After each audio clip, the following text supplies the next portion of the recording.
let's now move to your Vantaa Deputy Mayor's office. Can you tell us first a quick overview of how the Mayor's office works?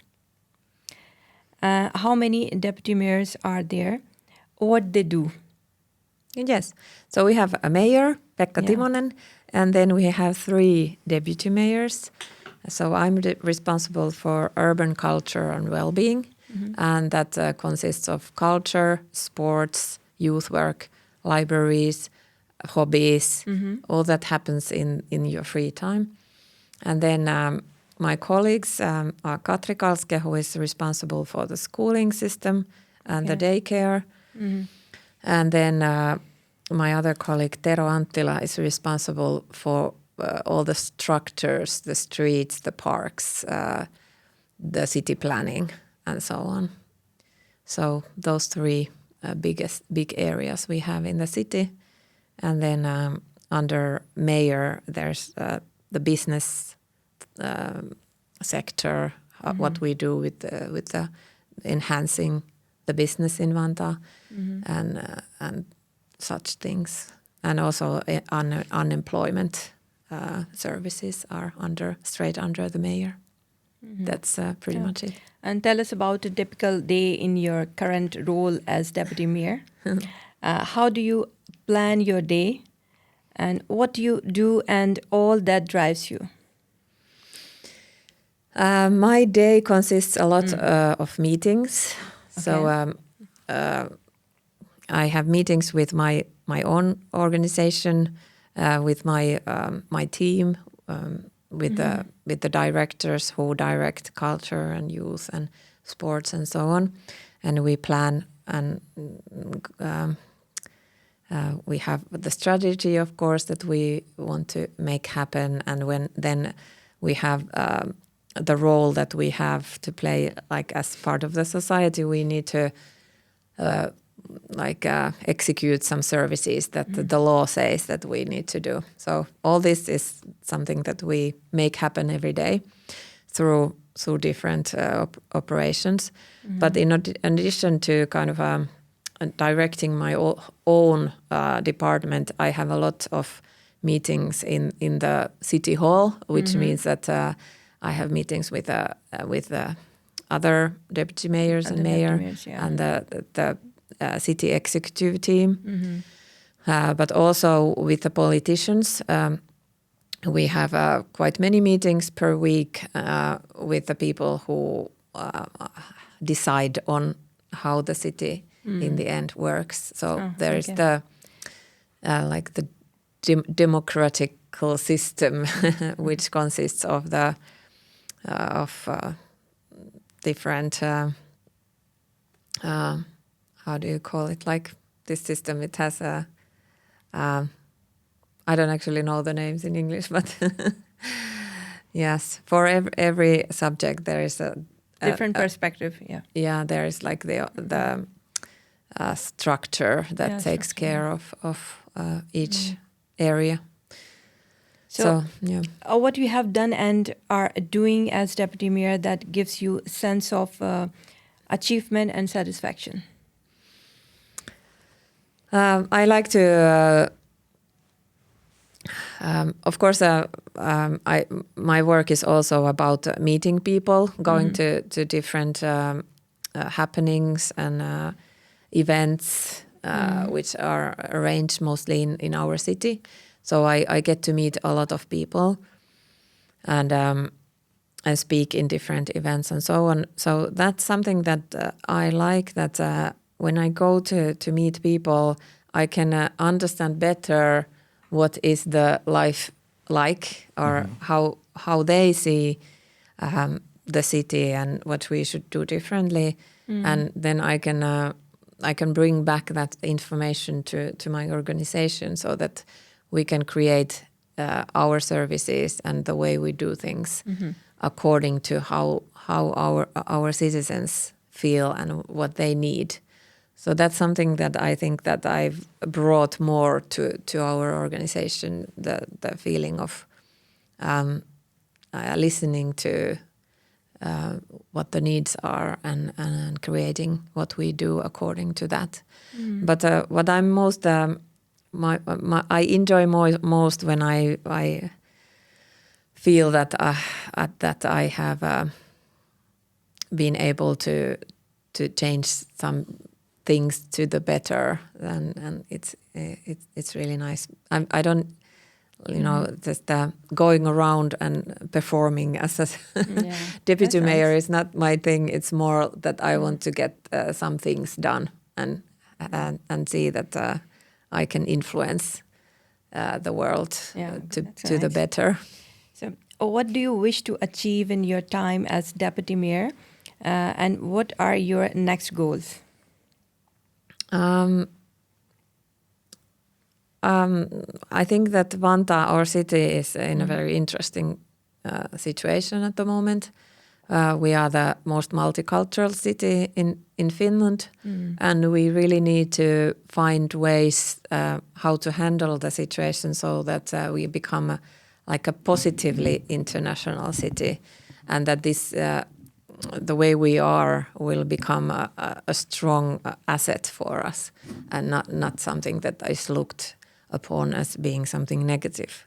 So at the moment we are creating a new strategy for the next 4 years and thinking about how to implement it, and that is a very, very interesting time for us, because we have to find these new ways that we will become a positively vibrant international city. And we are thinking that if we can manage to find new inspiring ways for this, the rest of Finland will follow us and follow the ideas that we find, if they are some like impactful and something that is worth following. So we are kind of like in a forefront of this new type of society that Finland is becoming. So I think it's a very interesting time to be able to be in the core of the leadership to create this type of new city in Finland. What initiatives does Vantaa city have for youth right now?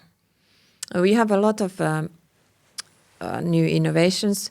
We've been in the sector of youth. We've been innovative for many years now. So we are constantly creating new ways to do things so that we go and we take care of young people the way they benefit the most, so that we are not just sitting in the office and thinking that from there we can help the young people, but we go to the places where they are going, and we are creating specific new ways to help them in their world. And we have many new ideas. If I say one example is that we are going to have this new type of kind of a center, which will have 3,500 square meters. It's huge. It was a former factory, and it will be this kind of center where there is a lot of different opportunities to do sports, for example, basketball, skating, football, and then also some cultural activities like dance and music and cooking and all these things. And instead of having to kind of enroll to some course, this will be an open door center where you can come and you can join the activities that you want. And then through that you can be part of a new group of people and get the sense of belonging and learn new things and get like a hobby, but it's created in a way that everybody can come in, and not in a way that you first have to fill in a form and then your family has to be able to instruct you to go there and so on. But it's more like a very very very easy access place, and that we will open next fall in Havukoski, where we have a lot of. It's a very multicultural suburb. So these type of things where we should think of the young people's life situations and create solutions which fit to the lives that they are living, and not just bringing something that might not fit at all to how they are living. So what opportunities are there for the immigrant youth in a specific that they can use? What is your advice to new immigrant youth?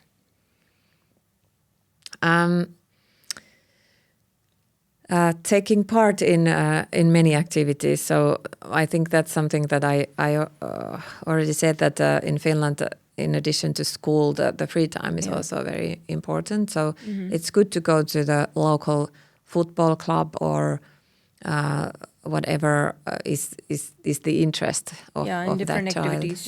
Different activities. We have also youth houses in all the bigger suburbs, which are open for everybody. And they are nicely there are many young people from very different backgrounds joining the youth houses. So we have a lot of also free activities for young people. So especially if school doesn't taste good, and the young people and that, or the child doesn't feel that the school is his or her thing, it's good to try to find something that you enjoy in your free time. Volunteering for social, environment and such work is an excellent way to learn about one's community and contribute to its improvement. How can immigrant youth volunteer in Vantaa city projects? Yes, that's a good question. We have a lot of, I already told you about the youth houses we have. So in those we have also some different projects that they make together there.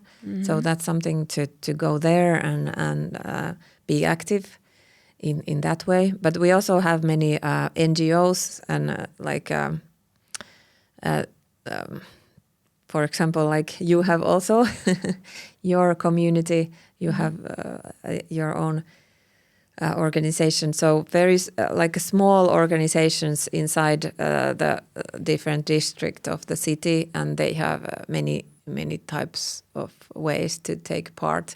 So there's not just one way, but you should find what's happening in the area that you are living, and then try to find the place which interests you there. Yeah, okay. I think one of the barriers, of course, in this case is language.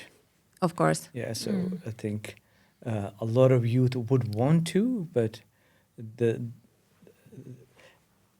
for instance, like for a young immigrant, he wants to volunteer, but he knows that on day one there's going to be this language barrier that's of course that doesn't motivate. So if the cities or the associations would have some kind of a possibility to for instance so that if there is a non-Finnish speaking person coming in, then how do you inspire? So once they're in, then the integration is automatic. It happens smoothly. But that first step of getting a non-Finnish speaking youth into this to the central community is, I think, a challenge that still needs to be addressed. That's true. Yeah. And in that it's good if the activity is such that you don't need language. Yeah. If it's something like dance or music or football, then it might be easier to get involved without learning or knowing the language so well, and then maybe little by little you learn by being active in that thing which they are doing there. Yeah. Also, I think from my experiences, and I think this a lot of people can relate to this, is that when we see services from city or clubs and so on, and when I check say, okay, which one of these tests has a page in English? So that's a clear indicator for that me you're welcome. Exactly. Yeah, I'm not saying that immigrants don't want to speak Finnish, but if they see an open door, that you're welcome, and like if the clubs or the youth centers, I know that one of the great things about Finland, and we were discussing this yesterday, that you go to France or Germany or some place, you cannot survive with English. Yeah. Yes. But in Finland you can. In one of Finland, the you one can of the survive. like the magic of Finland is that most of the youth and a lot of the most of the population can speak English. So I think if the city or these clubs would, I know it's an effort and change isn't easy, but considering that immigrants are a significant portion of the population, if they would advertise that something in English, that there's somebody youth there in the youth centers, they all speak English. Yeah, once you go they there, do. you know they're from the receptionist to the kids who are in the youth center, they all speak English. But an immigrant youth would not know that. Yeah, that's true. That's something that we have to consider, because at the moment we have this idea that we want to have everything in selkosuomi, which means that in simple Finnish, so that everybody would somehow understand what we are saying, but it's not a too complicated language that we are using. Yeah.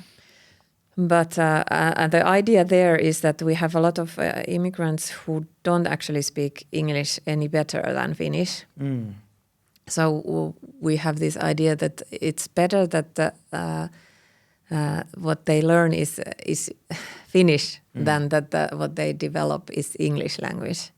So that's the idea behind it. But this is an interesting idea that actually having something written in English makes you feel that, okay, I can also come even though I don't have perfect Finnish knowledge. Yeah. That this is kind of like a sign for that. Exactly. I mean, this is how I personally perceive. It might not be true, but like a typical immigrant, this is how my perception, or I would imagine a typical immigrant's perception works. That if there's at least something here in English, there is an opportunity for me. So that helps. That's interesting idea. I haven't thought about it like that. Okay. Are the challenges in Vantaa for the youth different from the other cities, particularly in Uusimaa region? So the difficulties in Vantaa, are they... Sorry, can you repeat? Are the challenges in Vantaa for the youth different from other cities, particularly in Uusimaa region? I don't think that they are so different. I think in Uusimaa there are also smaller cities where maybe there is more difficulties in, because there are longer distances to different places and so on. But in Vantaa, I think it's actually in that way easier that we have very good public transportation system. It's easy to move from one place to the other. And we have everything is quite close, so you don't need to have car or such things to be able to go to school or shop or a hobby. So I think that in that way it's quite easy to live in Vantaa and not necessarily have all the different or have much money or so on. I think is it true to say that Vantaa is more affordable? Yeah, it's also more affordable when you think of the living costs. Let's now move to your current focus area, culture. Why did you move from youth to cultural projects? So, do you mean my current profession, or this where I'm not actually? When I came to Vantaa to work in Vantaa, I came to run the youth services. So I was leading the youth services, but now I'm still kind of leading the youth services, but I'm one step above. So now under me is the same youth services that I used to be the director for before. But in addition to youth services, I have now also culture, sports, and the hobby sector. Mm-hmm. So I'm still kind of the director of youth as well. But as well, I have other interesting sectors. Culture, I mean, from your background from circus, Yeah. it relates. So Yeah, I have I already know a lot about the culture sector from my earlier career, and the youth sector. I kind of moved. First, I was in circus, and then I moved towards youth sector because I felt that I want to do more, something which is more impactful for people's well-being, and I felt that the culture was not the link between culture and well-being was not so strong as it is in doing youth work. my next question is related with this. What does urban culture mean in the context of Vantaa, and how does it differ from Helsinki or Espoo? Yeah, that's a good question. We in Vantaa, we don't have such a clear center. So we have 7 different districts. Mm-hmm. And that's something which is different from Helsinki, that we need to have culture and all kind of services in all the sides of the city. And our citizens are very strong in demanding that in their area also is happening all these different things. And maybe in Helsinki it's easier to have just in the center something because the center is so clear and people, all the public transportation is going towards the center. So in that way it's more demanding to be arranging all the services for the whole of Vantaa and being able to satisfy all our citizens, that they feel that also their area is thought about. In Espoo there is a similar situation actually, because also in Espoo there is not such a clear center, and they are also having a multi-centered city.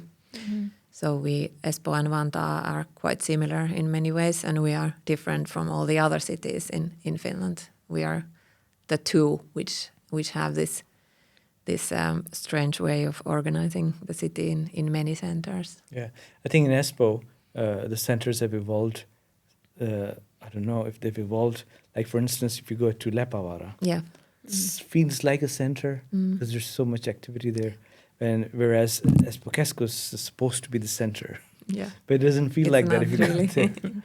But there's Tapiola then also, Yes, which exactly. is kind of like a center as well.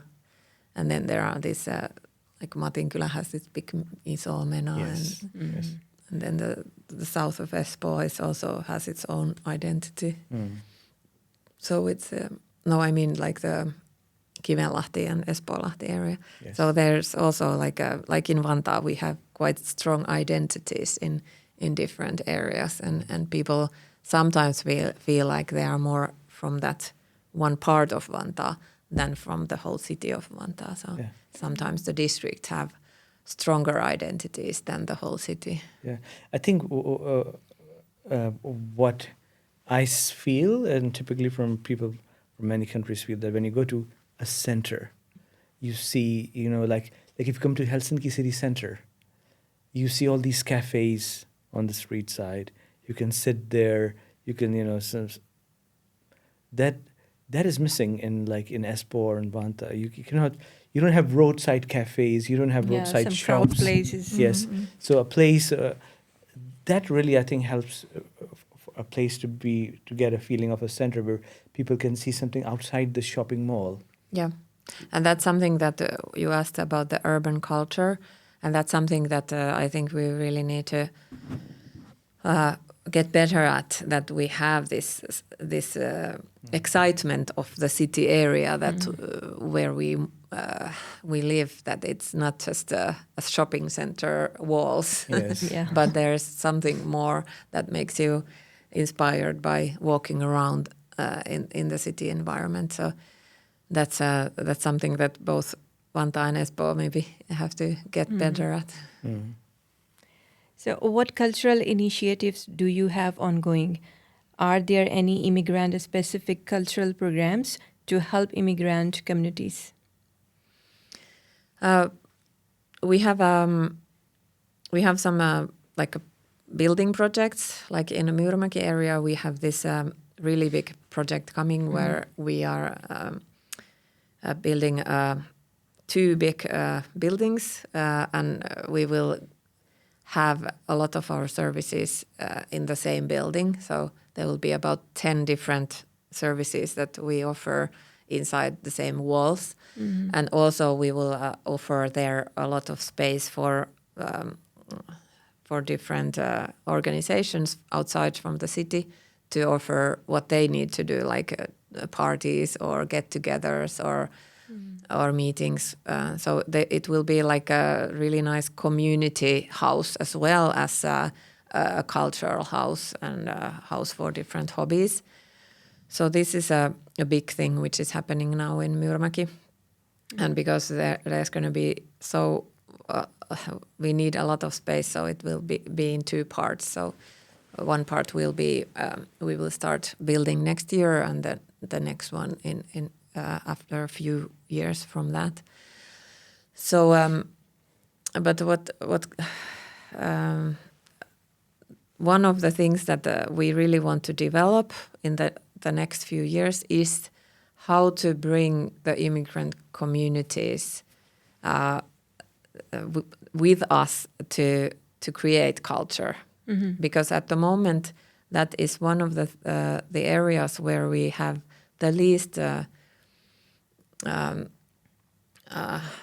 participation from immigrant background people, the culture sector, and that's something which should be not it shouldn't be so easy, because it shouldn't be so difficult, because the culture should be something that we can share.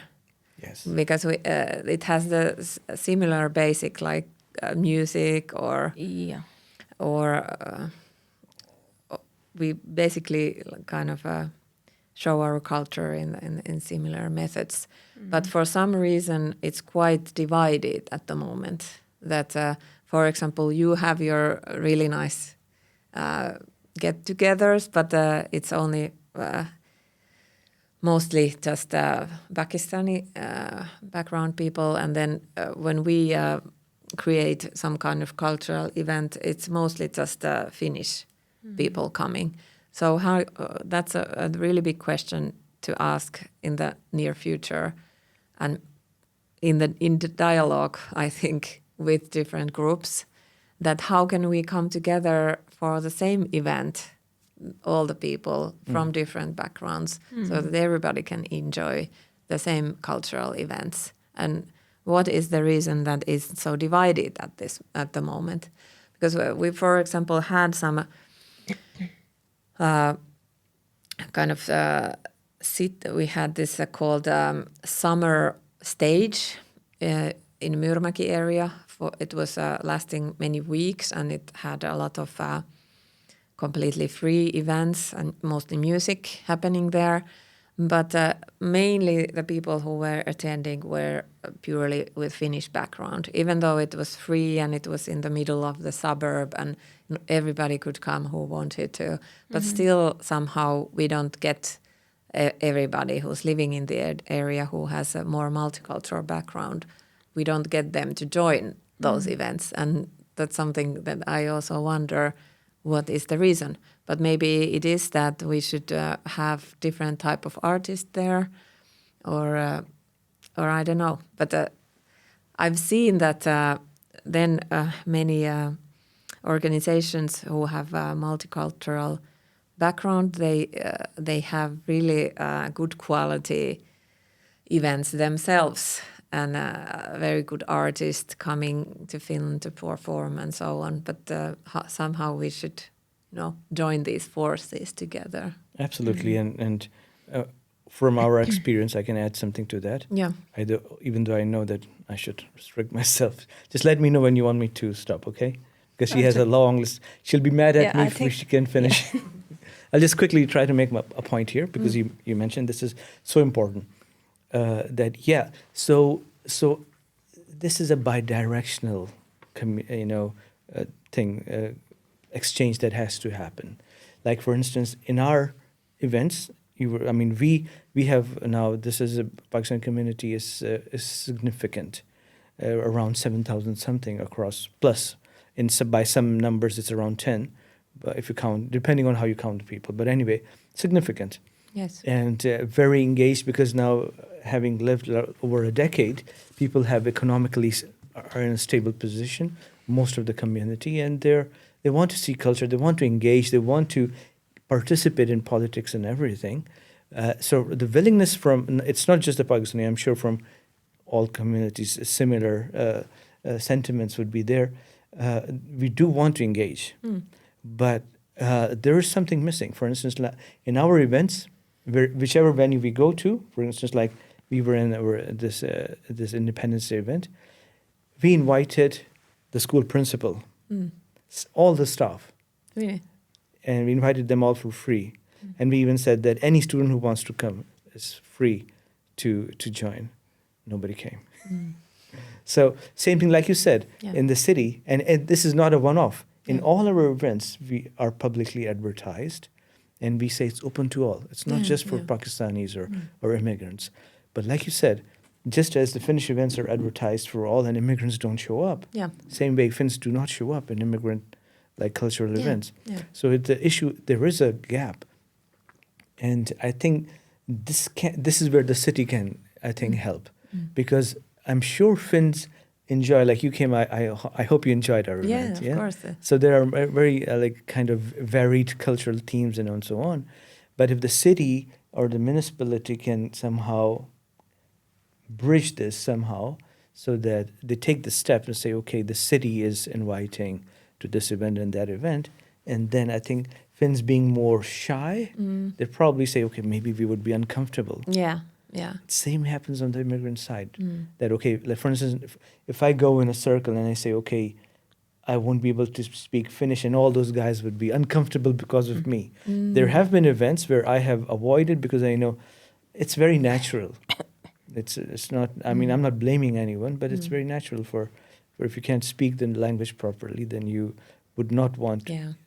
So the city can, I think, help, and Pinfin will be very happy to collaborate and with you as a cultural head. Yeah. I think there's a lot of opportunity, and we are engaged also with other communities. We're engaged with, like you saw in our event, we had different countries. We had Turkish, Azerbaijan, we had South Africa, Bangladesh, we had Tunisia, we had some African country from Kenya, people from there as well. So we're trying to engage with all the immigrant communities, and we'll be very happy to, I think we just have to start somewhere and start to make events together. Exactly. Yeah. Yes. That's a good thing. Yeah. So now, how about we discuss everyone's favorite topics, politics? What are your views on current political environment in Finland? Are we going in the right direction? That's a big question. I think in the whole world, the direction is somehow quite strongly shifting, has been shifting in the last years. And it's somehow worrying, of course, that it's getting so polarized. And that's something that worries me the most, that people don't listen to each other anymore. And we don't have so strongly anymore the common idea that everybody should be kept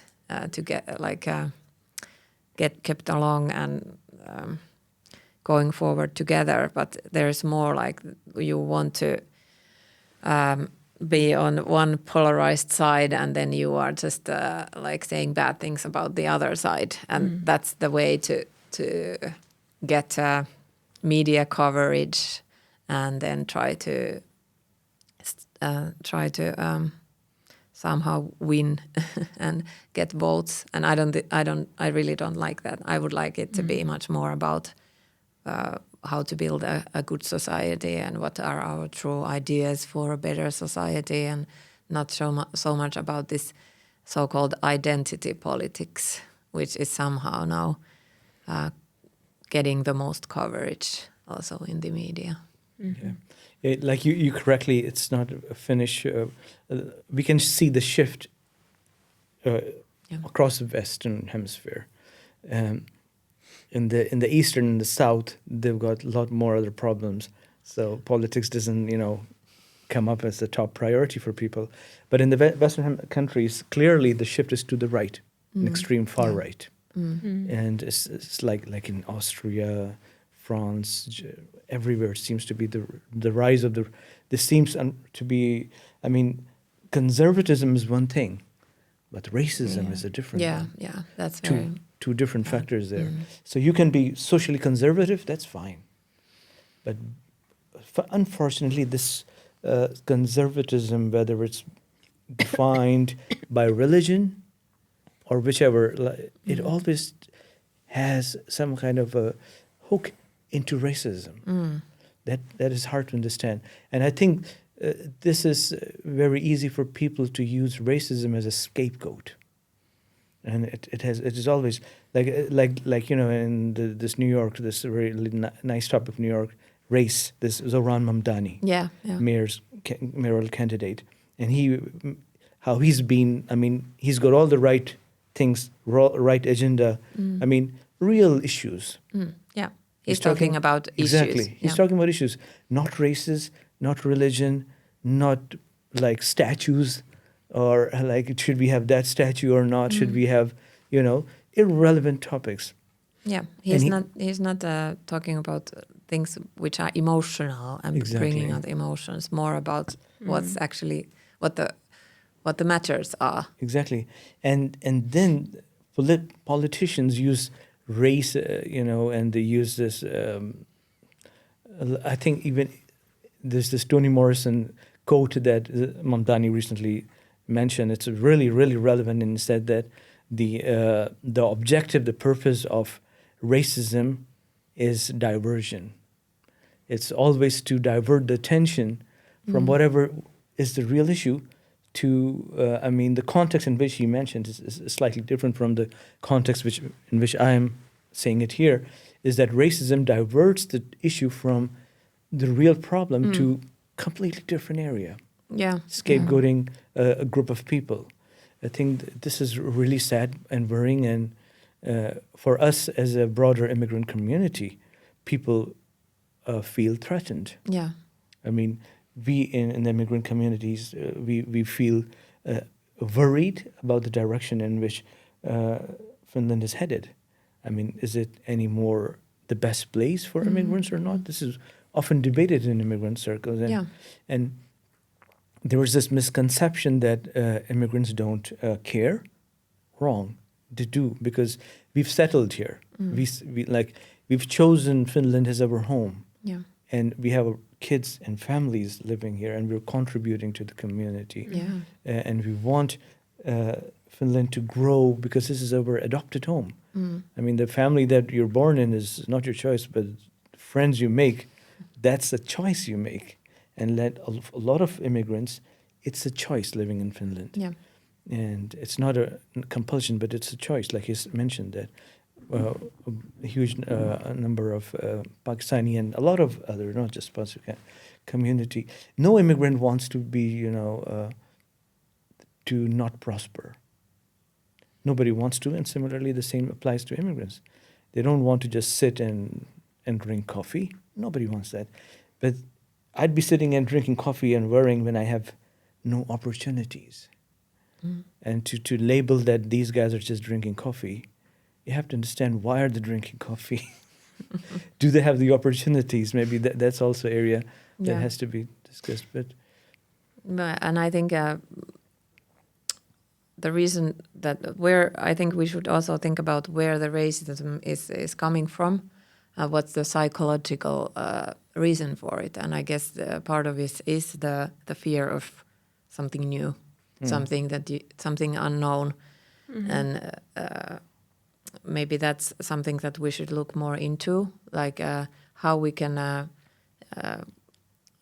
diminish or get this fear, the feeling of fear when you see a person that doesn't look like you or has a little bit different habits.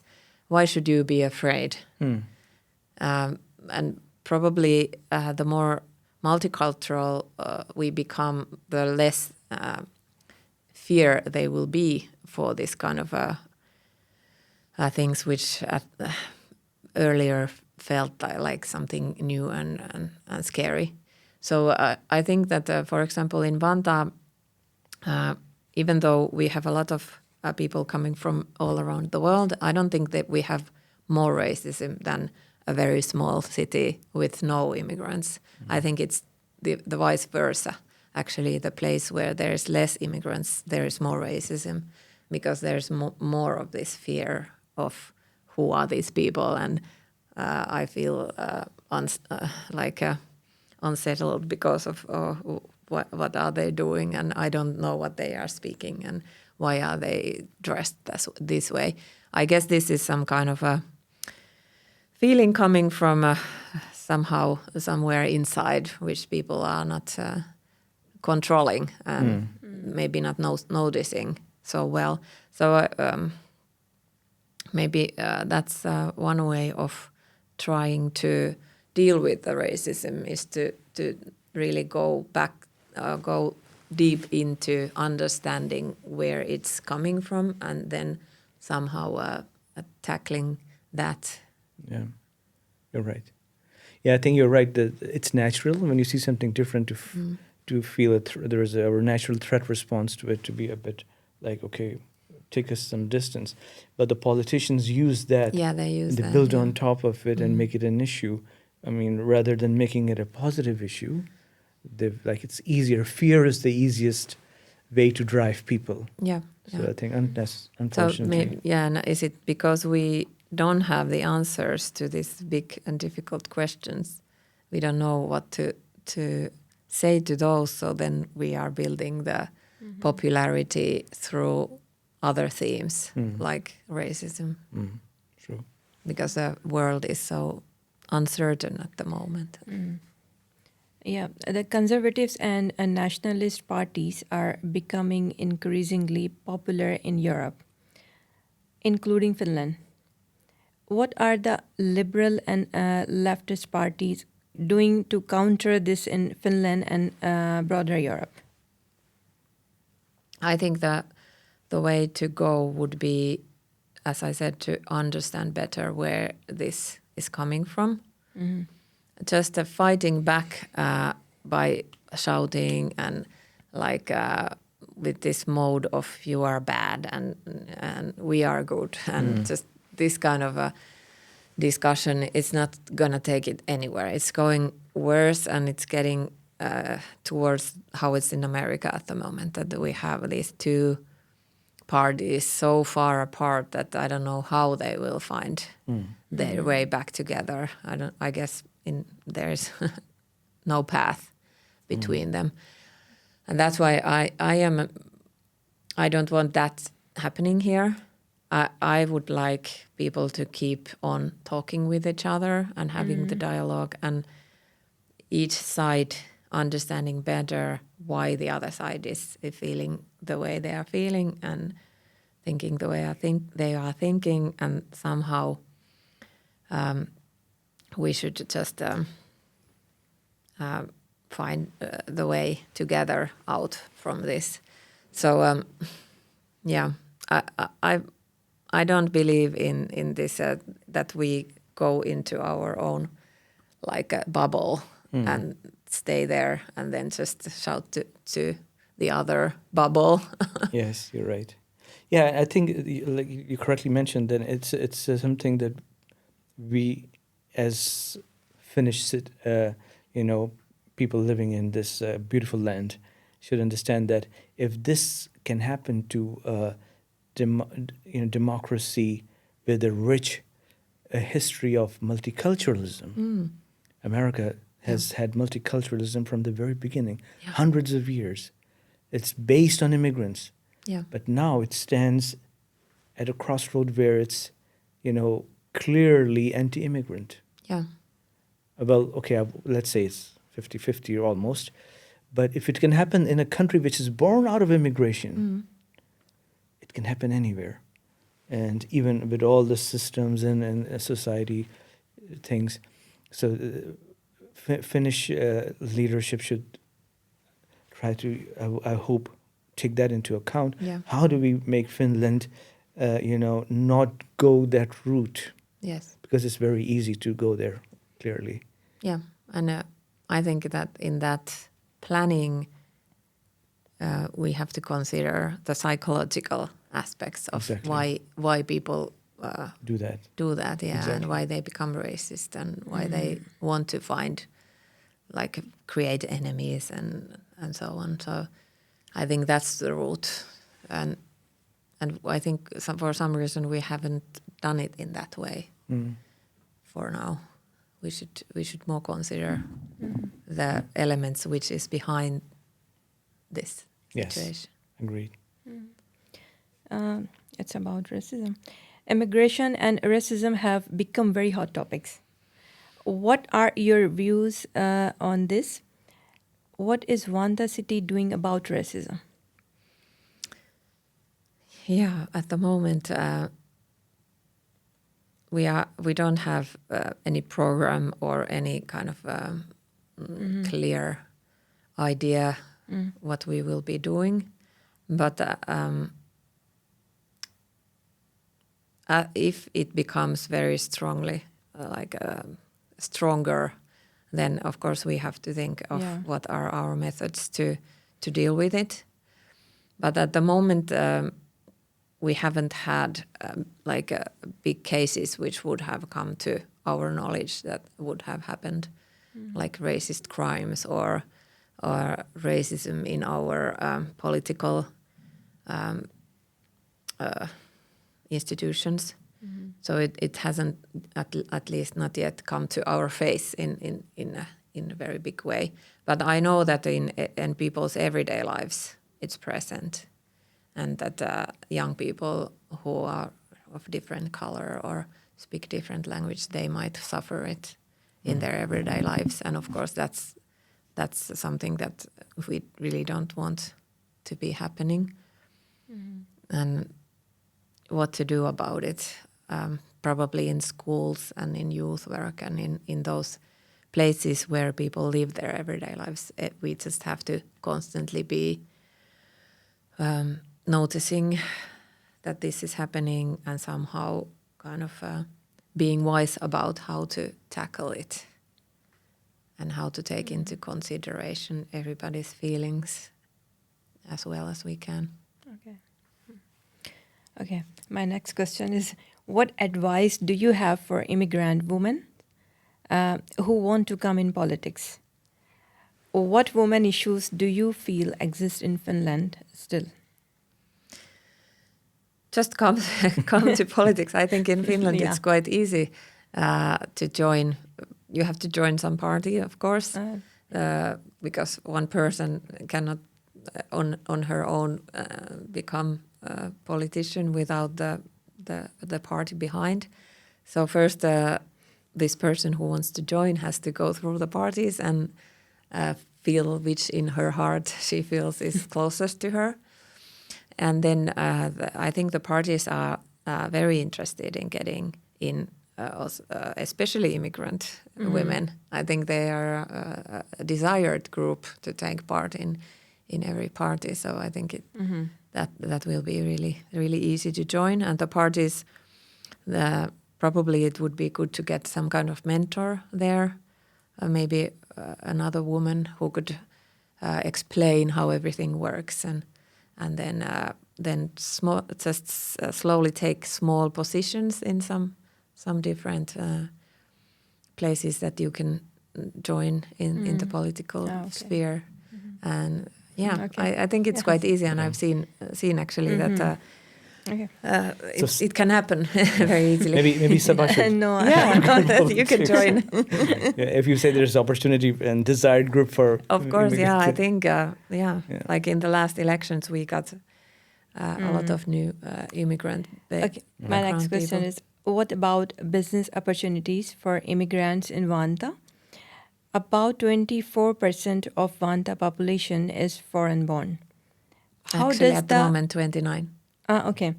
How does the city support small and especially immigrant business startups? Actually, we have a quite active way of helping the businesses. So we have this business sector called elinvoimapalvelut, and you can ask help from there, and they will be very happy to help. And they have this promise that they will help in 48 hours.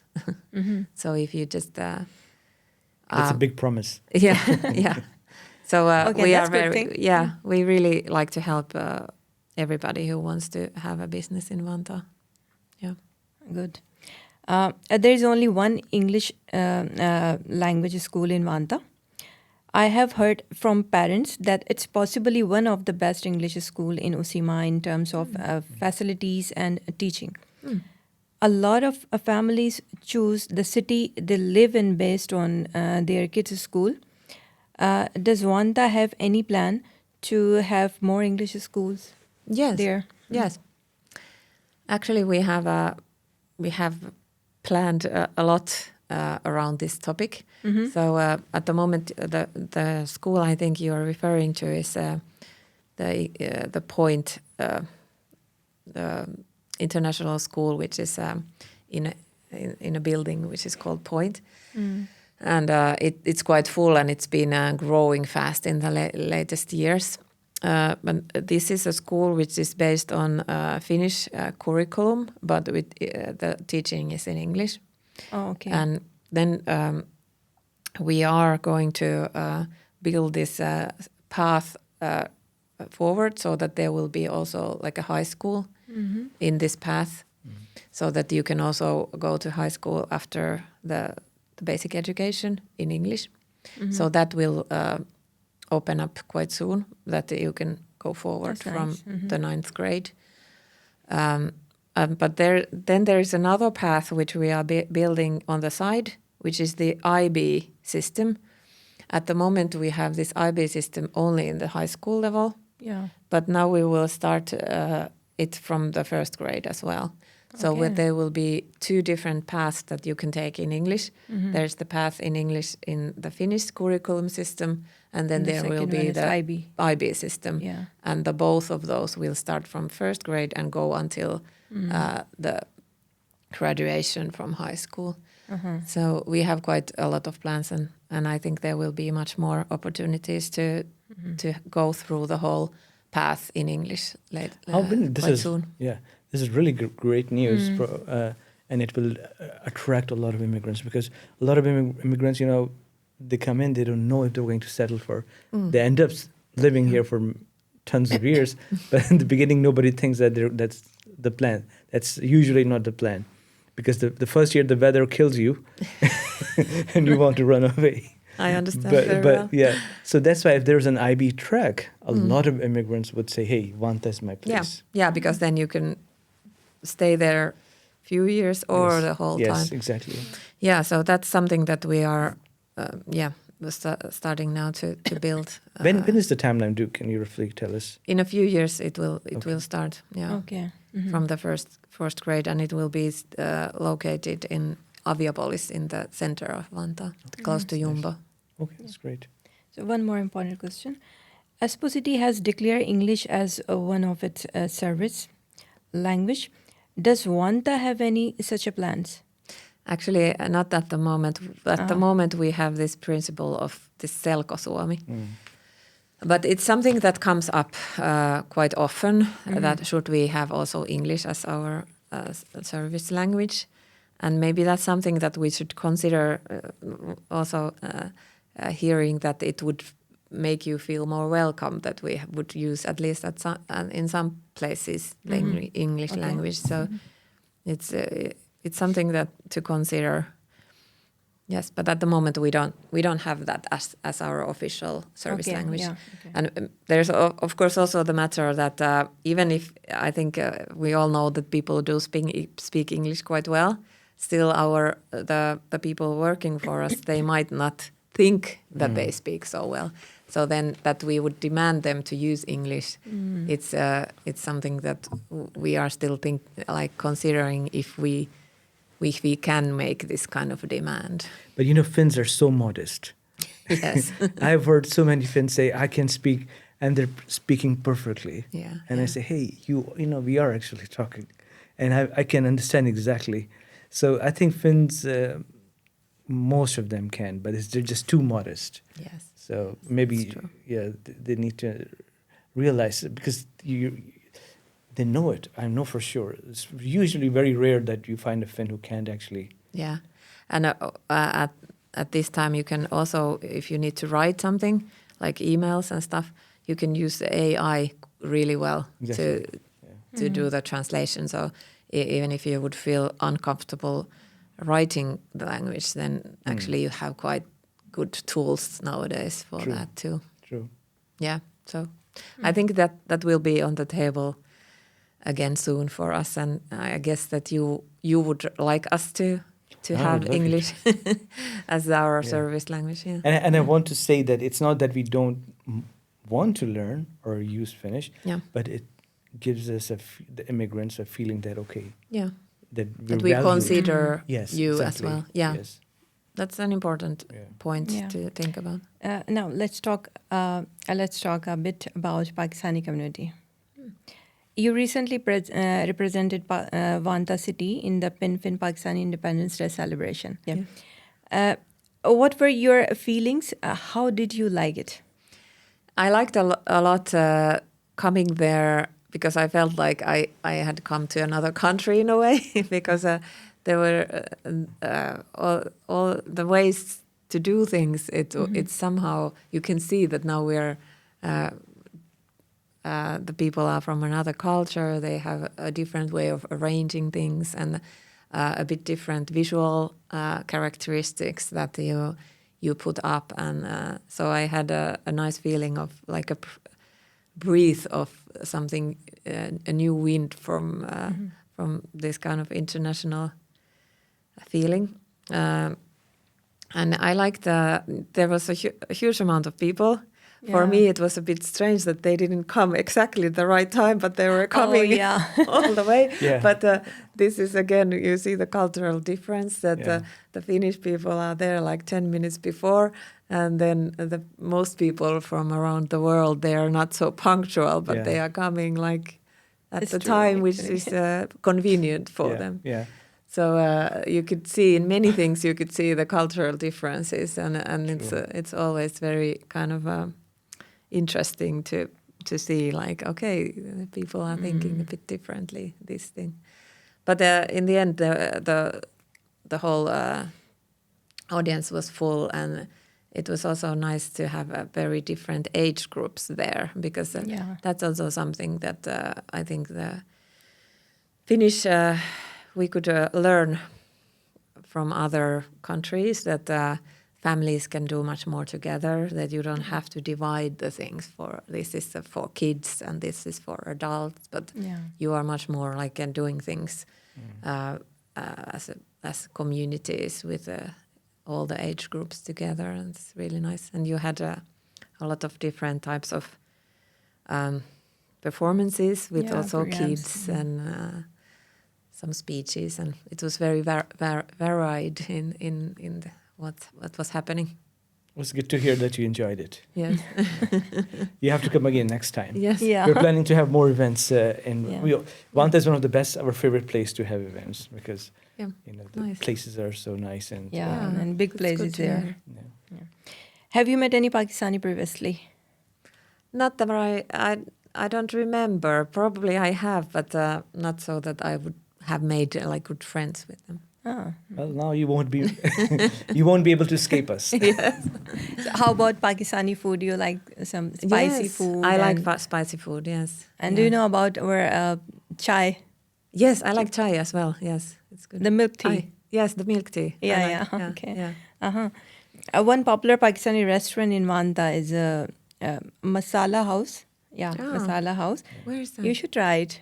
Where is it? Sometime you want the milk tea or masala tea or spicy Yeah. food, you can go there. Of course. Yeah. Yeah. Yeah. Nice. This is not And- paid advertisement. Yeah. Yeah, we're not. I mean, we're just like mentioning the. I mean, there are many other restaurants, I'm sure, but this is one yeah. of the most popular ones. Yeah. But so if you are recommending it, then it must be good. Yeah, it is. You should go. And there. there is also a cricket sports club, cricket sports complex called Playbox. Mm. Yeah. One Pakistani guy is running. Okay. Yeah. It's the in only Vantaa sports also? complex of its kind in Finland, and it brings a significant new sports activity in Vantaa. Okay. Yeah, I think Which kind of sports? This has cricket. Ah, It's a cricket, Yes, yeah. yeah. So it's an indoor cricket place for Yeah. practicing and playing, and there is no other place like that in Finland. Ah, nice. And I think We have a field also in Tikkurila which is used for cricket. yeah, but this is a indoors. Indoor. But Yeah, they have indoors, all proper yeah. setup as a lot of these teams need, and it's driving a lot of like cricket fans to Yeah. Vantaa. Yeah. So I think that's a great place for a new exotic sports for Finns to try. And this is one of the things in which we can have these kind of cultural exchanges. Yeah, because we have pesapallo, Uh-huh. you know. Do you know this baseball? Yes. Finnish baseball. Okay. So we know how to, do this. So I heard that cricket will be in the Olympics. Will it be like sometime? We've been hearing that for quite some time now. I'm not sure if it's going to happen. If it's going to happen, then Finland should really, start like a good national team in cricket because we would have some talent already for some of the moves there. Yeah, but this Playbox is a unique place in the whole Finland for cricket enthusiasts. Nice. I think Vantaa City did something also with them, perhaps. I can't remember. But there, again, I think we can have some kind of cultural exchanges there with them, and as a venue. Yeah. The next question: how can PinFin and the Pakistani community in Finland support you and the city in its cultural and other activities? I think that we should really sit down and have a really a good dialogue about how you think that we should change the way we do things so that everybody could join better in for example, our cultural activities, to our hobbies and so on. So much better dialogue about specific matters is something that we really need to do. And now that we have started it here, I think it's very natural to continue from here. Yeah. And I would like to have more of my colleagues with me so that there will be people who can then take the ideas forward. Yeah. So I think the better dialogue and not just staying in our own spaces is the key to a city which is much more, everybody's much more involved and we get much more out of the things that we do together. Yeah. This we've opened a curious window Yes. for this. Very nice. And it's really Yeah. great that you are so active and you really want to contribute. And you have a lot of ideas. I'm really grateful that you want to make this initiative for this kind of work together. Pakistani community is indeed very as we've experienced it, but very active and vibrant, and we'll be very happy. Finland will be so happy to be of any use at all to in collaboration with Vantaa City in cultural activities and so on. So you are an active organization. Yeah, we've been doing these for over a dozen years, these kind of events. But now we see the gaps, and we want to now bridge these gaps between the Finnish leadership and the immigrant community, and we hope that we can play a positive role in this space. Great. Yeah. So we want to end with a fun way. Okay. Do a short game. It's called rapid fire. Do you know about that? No, I don't know. It's quick questions, and I will say a word, and you say the first thing that comes in your mind. Okay. Okay. Fun. Circus. Yes. Okay. Food. Pasta. Okay. Fashion. Trousers. Oh, okay. Politics. Parties. Parties. Okay. Kokomos. Blue. Okay. SDP. Bread. Oh, come on. You can do better. That's the first thing that comes to my mind. Yeah, but then maybe the Okay. second thing. The second thing. Green Party. The nature. Or at least you didn't say green. Okay. Love. Husband. Oh, okay. Weather. Winter rain at the moment. Sisu. Endurance. Pakistan. Interesting country and good food. Okay. So, Pinfin. Good cooperation. Okay. Yeah. I think that's it. Yeah. It was so nice talking to you. Yeah. Yes. And I hope you We had such a great time with Yeah. you. Thank you very much Yeah, for yeah. inviting me, and I think this is. I'm sure that it's an opening for Yeah. something really nice together. Yeah, I wish we had more time, but you know. I hope you enjoyed this as much as we did. Yes, We loved every of course. minute of discussing with you, Yeah. and you were so easy to talk to. Oh, thank you so much, and I think this is a really nice idea to have this kind of podcast. So it's an. I also I myself listen to a lot of podcasts. It's a nice media for today's world to have different views come alive. So great. Thanks a Yeah. lot. Thank you so much. Thank you so much. Thank you. We had a great time with you.